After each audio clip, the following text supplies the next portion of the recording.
Main system, activating combat mode. Simply on the basis of developer From Software's recent track record, you could hold your hands up and say, Armored Core 6 is probably going to be good to great too. The 6th mainline game in the AC series, released on the 25th of August 2023 for all current and last generation consoles, aside from the Nintendo Switch.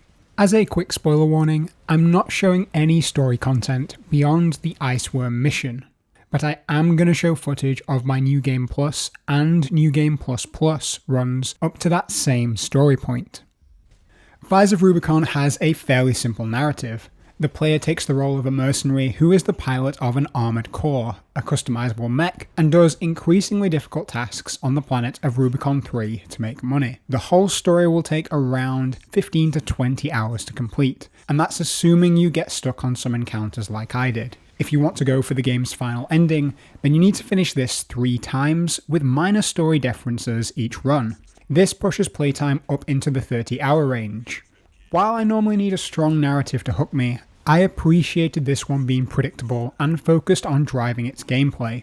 The majority of the interactions here come from using audio in a comms format. Dialogue is with your handlers or your foes, and in truth, these are little more than incidental comments, thrown around between missions or while you zoom your way through the bad guys. It would be wrong of me to say that there is no story, and that no relationships or backstory is scattered in the conversation for the player to pick up on.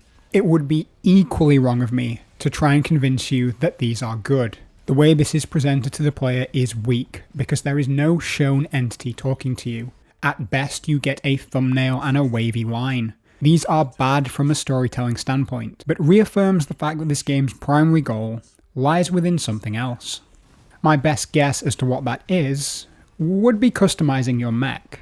I'd been playing the game for around an hour before I stumbled across this expanded stats menu, and this was the point that I knew this game was for me. The foundation of Armored Core's progression is rooted in swapping parts and finding ways to eke out extra gains while taking the hits elsewhere. You have a great deal of customization, and that lends itself to a plethora of different playstyles. You can try and build a good all-rounder mech that works for you, or specialise for each mission based on experience or enemy tactics.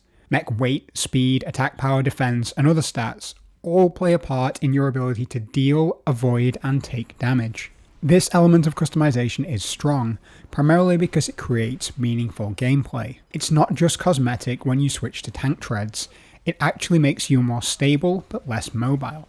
If you switch to the enhanced legs, you gain increased jump, but have to pay more attention to the weight of your equipment, and will suffer recoil from shooting certain weapons. How you get better in the game depends on what parts you have and how you choose to use them, and you will eventually find a playstyle that works for you. Mine ended up being a light/midweight build, dual-wielding shotguns. Progression is based on acquiring comb, this game's currency, and purchasing mech parts, along with increasing your arena and hunter ranks to unlock new ones. There are also chests on missions which you can collect to get parts too. Fires of Rubicon's gameplay structure is mission-based, and you can replay any mission you've already done for a better rank or another payday. These missions feel a lot like those in Metal Gear Solid 5, both in presentation and deployment. There are additional in-game modes, like Arena and Nest, the PvP mode, but the essence of each is the same. Deploy in your mech for a single level or encounter, and then return to the hangar. From here, spend your money, or access your rewards, rinse and repeat. If you don't like the mech assembly side and you're here just for the combat, then focus on doing the arena missions, as this lets you unlock some preset builds to work towards.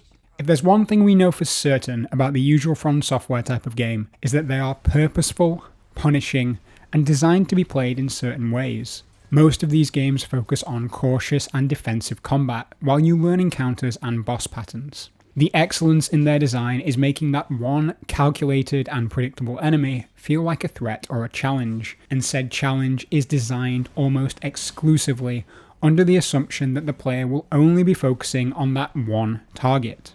Armored Core does that too, but often asks the player to process a larger number of threats simultaneously, even if on occasion they all originate from the same entity. You can be attacked from multiple directions very easily here, from being outnumbered to enemies that use homing or altered trajectory weapons, and the game is clearly designed to put you in that situation. The biggest difference I found was that this emphasizes constant readjustment in fights, and makes combat very fast and very reactive. I like this more than I do the usual Souls-style game, which tends to punish hypermobility through the stamina bar. There is a similar system here too, but it's much more forgiving, and the game encounters are designed so you can take some chip damage from light gunfire without exploding straight away. Early on, it mattered less about how I went into a fight, and more about how quickly I could respond to any new stimulus that appeared on screen. Towards the end of the game, both matter equally. You need to learn enemy patterns and their capabilities, but the crux of the moment-to-moment combat is in this speed and reactive nature. This is also one of the reasons I chose to stick with mostly light or mid-weight mechs, because I valued that maneuverability very highly. And my personal tactic, when I ran into a challenge I needed to manage to overcome, was to channel my inner Barry Allen and just get faster. Prior to this, I'd never played an Armored Core game, but these battles reminded me of those in a former PS5 exclusive, Returnal, and to a lesser extent, some of the bullet hell sections in NieR Automata. Perhaps it's the sci-fi theming, or the glowing things that fly at you in a pattern. The other thing those games do is give the player a lot of mobility. This isn't anything new, but it matters greatly, as verticality is much more relevant to the player here. In other games where you play as a human character whose effective jump height falls into a category adjacent to realism, your primary options for avoidance are to move along the depth axis or the horizontal axis. This is usually enough, and if you do get to interact with the y-axis, as in jumping, that is fairly limited.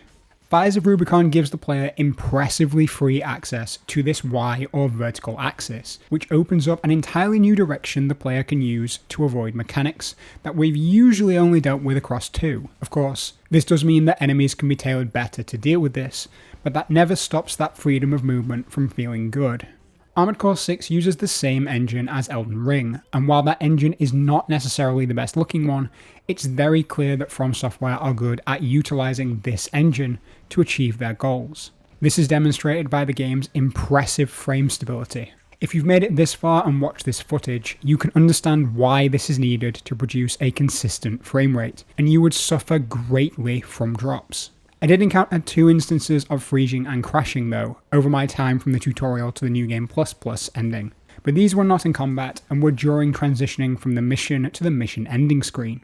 I also think it's worth pointing out this game uses sound very well, even if I didn't pay much attention to the music. This is a great game to put an up-tempo playlist on and just rage to. I would recommend making sure you can hear the game's audio cues though, as you can dodge a lot of incoming damage without seeing it if you pick up on this noise. By that same metric, I do appreciate the clean UI design. You can see the reload and cooldown for each of your 4 weapons without needing to move your eyes away from your target. You're going to need to keep that target in the center of your screen if you want to do meaningful damage and avoid what's coming at you. This UI information is clearly provided to you. The same can't be said for when missions end though, as the debrief screen does not properly indicate what you did right or wrong to get the ranks or payout that you get. Instead, you just get a generic overview from the bonus pay rather than an itemized list of what got you there. I understand not wanting to just dump this receipt on your player, but this game does score any missions that you replay. This would be very useful information to have for those aiming to achieve higher ranks. To wrap things up, this game knew exactly what it wanted to be and what it didn't want to be. It makes no pretenses to try and be something that it's not. It chooses 2 or 3 elements of game design and gameplay that it wants to present to the player, in this case, combat, customization, and a difficulty curve, and then deprioritizes everything else. That works well, and it's the reason this is a good game. At the absolute worst, Armored Core will be something different that might not be your thing. It turns out that PvP aside, this is my thing, and the customization, particularly the choice for gameplay affecting parts, really pushed me from intrigued to interested. It might not have that effect on everybody, but it's well worth a try if you think shooting mechs from your own sounds like fun. Just don't come into this expecting to be blown away by the story or narrative.